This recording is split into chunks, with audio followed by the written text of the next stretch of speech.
In 1554, a grand political alliance was formed between two of the most powerful Catholic monarchs of the time, Philip II of Spain and Queen Mary I of England.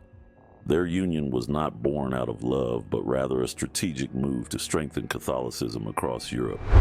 Philip II, known for his imposing presence and strict demeanor, traveled to England to meet his new bride.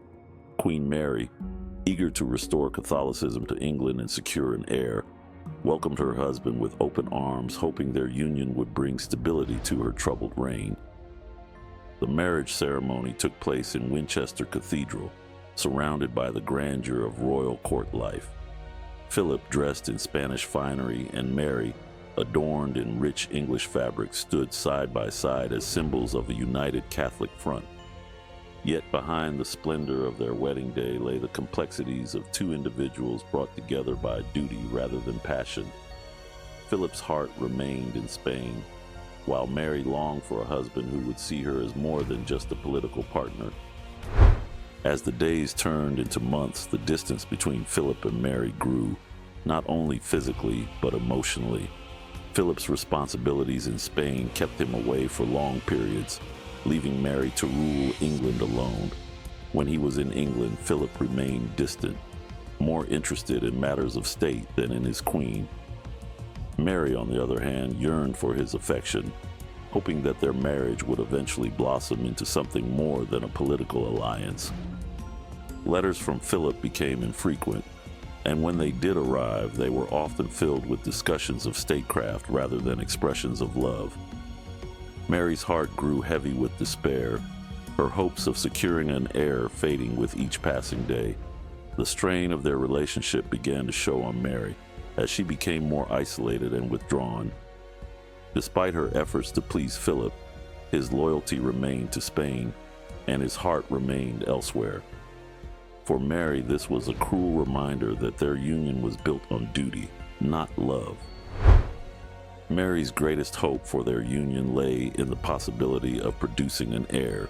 She believed that a child would cement their marriage and secure the future of Catholicism in England. However, as time passed, it became clear that this dream would not be realized. Mary suffered multiple false pregnancies, each one more heartbreaking than the last. Her body betrayed her hopes, and with each failed attempt, her spirit weakened. Philip, ever practical and detached, did not share Mary's desperation. For him, an heir was important, but his mind was occupied with Spain and the broader European political landscape. He offered little comfort to Mary in her darkest moments, and she was left to bear the weight of her failures alone. The joy that Mary had once imagined for their marriage was replaced with sorrow and disappointment. She clung to her faith, but even that seemed to waver in the face of her unfulfilled dreams. As Mary's health began to decline, so too did the hopes she had once held for her marriage to Philip. Her reign had been fraught with challenges, from rebellion to religious conflict, and her personal life had been no less turbulent. Philip, now fully occupied with his duties in Spain, visited her only occasionally, his presence more of a reminder of their failed union than a source of comfort. In her final days, Mary reflected on her life and the choices she had made. She had married for duty, but her heart had never known true love. Philip, though respectful, had never been the husband she had longed for.